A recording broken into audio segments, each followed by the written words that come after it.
Hello students. So this is the next in your series of grammar capsule sessions. In all the sessions till now, in the grammar ones, we've looked at parts of the sentences in terms of discussing the thought elements and the structural elements. Now in this session and the sessions that follow, we'll start looking at the kind of errors that we should be looking for, keeping these components or these elements in mind. Alright. So the first one of these errors, or these first one of these structural requirements that we're talking about in terms of sentences, let's look at what we call parallelism. So what we mean by parallelism? Okay, essentially when you present a sentence or a clause for that matter, and items in that sentence or in a clause are in a series, then they must actually, that series must be in a similar form. The elements in that series must be in a similar form. So whether it's a series of nouns or a series of adjectives or a series of verbs, if they are within the same clause and in a series, then they have to be present in the same form. Whether this is form, whether it is tense structure or whatever, similarity needs to exist. That's what we call parallelism. And therefore, what it does is, it's not merely a cosmetic. It recognizes the reader, the writer enables the reader to recognize the similarity of the content and the function of the elements provided. Okay. So let's look at what we've got over there. Now if I say she loves to sing, to dance and playing violin, I've got to sing, which is infinitive, I've got to dance, which is infinitive, but I've got playing violin, which is a gerund, isn't it? So it can't be that. She loves to sing, to dance and to play the violin. Okay, let's look at that. She loves to sing, infinitive, to dance, infinitive, and to play the violin, infinitive again. Maybe, we'll come back to that. She loves to sing, dance and play the violin. Now, she loves to sing, dance and play the violin. And what have I got in the last one? She loves to sing, dance and play the violin. Now, what is my difference over here? Now, if I were to, you recognize in the second statement, I've got three infinitives, but I don't really need to use, if I've got all three infinitives, I need to use the word to only once. I don't need to use it before every word. So I need, she loves to sing, dance and play the violin. Alright. Now, why would I need the possibility of with a comma and without a comma? Now, if I look at the third sentence, she loves to sing, dance and play the violin, it would seem as if these three, the parallelism is there, there's no problem there. But it would seem as if these three are related activities, isn't it? Singing, dancing and playing the violin are related activities. Now, if I want you to see them as related activities, I would put it the way it is in sentence 3, minus the comma. But suppose I say these are activities which are independent of each other. Singing is not related to dancing and dancing is not related to playing the violin. Then I would actually put a comma before the third element also. So this business of presence or absence of a comma tells you I'm looking at, with a comma I'm looking at a series, minus a comma I'm looking at a sequence. Alright. But do remember that the parallel part exists in both 2, 3 and 4. 3 and 4 are right depending on whether I want to present them as series or as a sequence. 2 is right, but it is redundant to present the infinitive every time. We don't need the infinitive every time. So we normally would not use 2.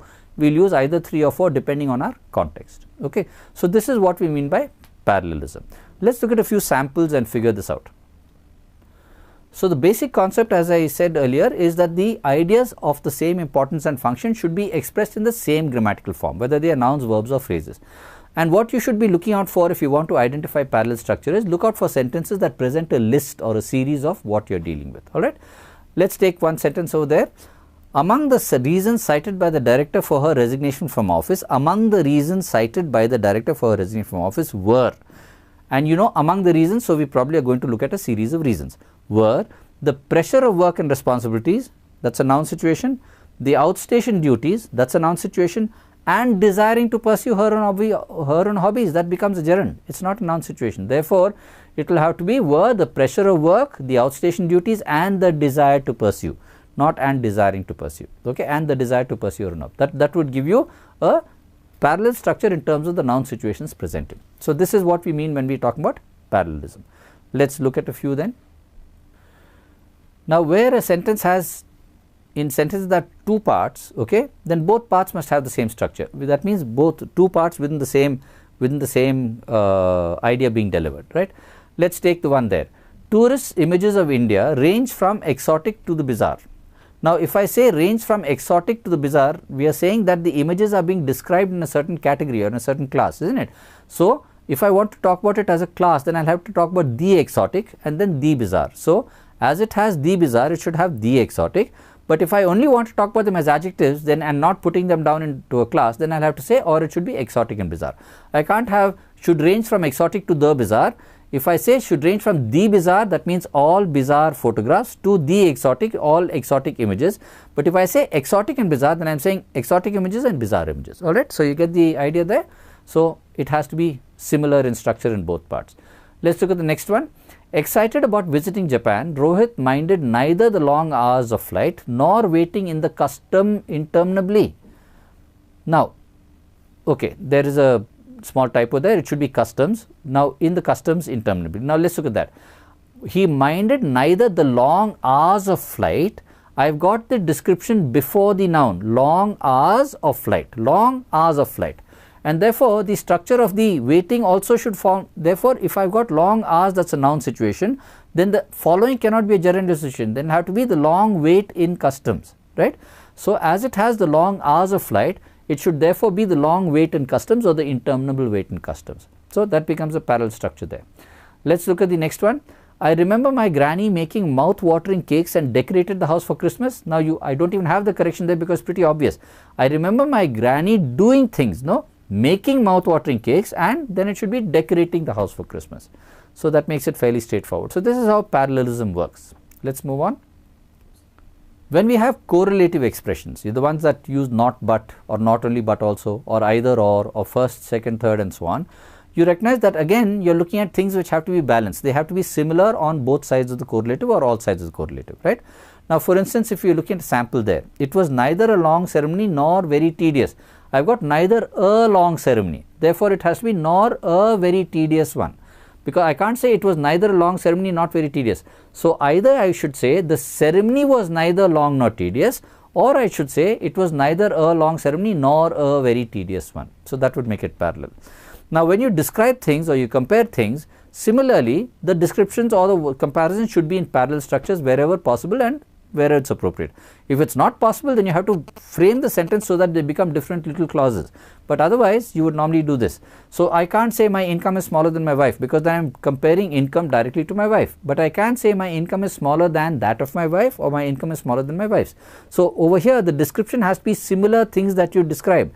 That is also talking about, in some sense, the same rule that we use in comparisons. What needs to be similar is the kind of description you make, and therefore, what the object you are describing must be similar, and therefore, there needs to be parallel structure as that in that as well. Okay, let us move on. Let us take one full example here and work it out. Okay, we have got the Achaemenid Empire of Persia reached the Indus Valley in the 5th century BC, bringing the Aramaic script with it, from which was derived both northern and southern Indian alphabets. Okay.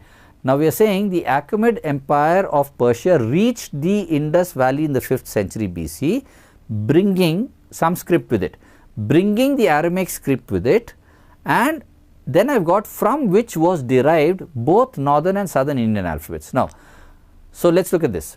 We have got the Achaemenid Empire of Persia reached the Indus Valley in the 5th century BC. Then we are saying bringing the Aramaic script with it.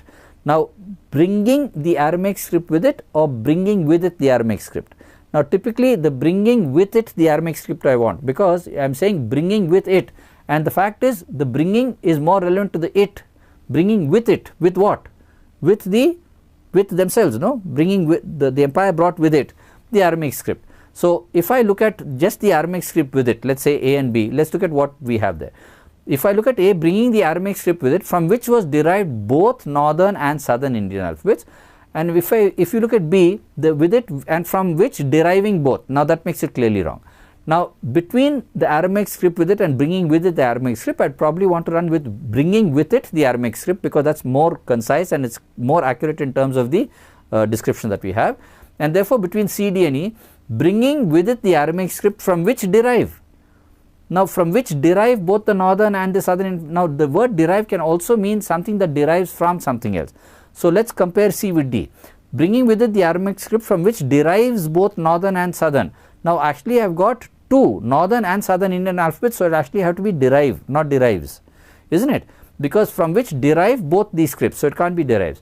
Now, bringing with it the Aramaic script and deriving from it, from what? From the civilization. Now, deriving from it both the northern and southern Indian alphabets, then the it there becomes a little unclear, because are we looking at it to derive to talk about the civilization or to talk about the script? Not clear, isn't it?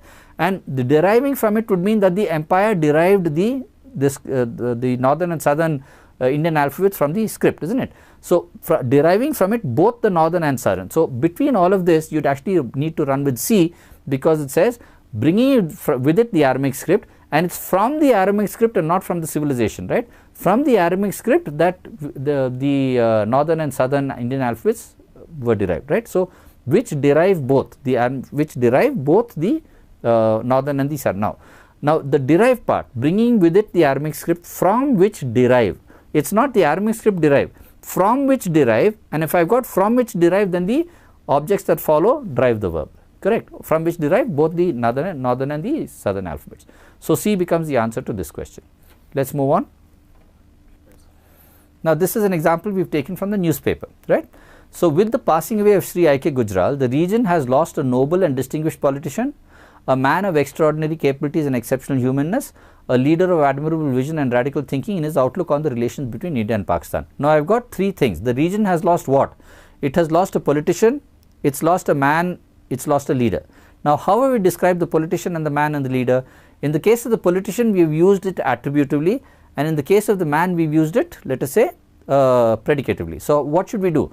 Either I should take it down to attributive in all of them. So the region has lost a noble and distinguished leader, an extraordinary man, but then I've got capabilities and exceptional humanness, so I can only use it this way.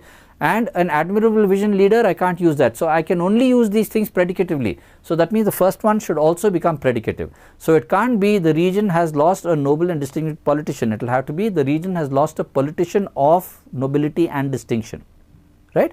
So the region has lost a politician of nobility and distinction, a man of extraordinary abilities and exceptions, so this thing, and a leader of admirable vision. That would be a parallel structure, right?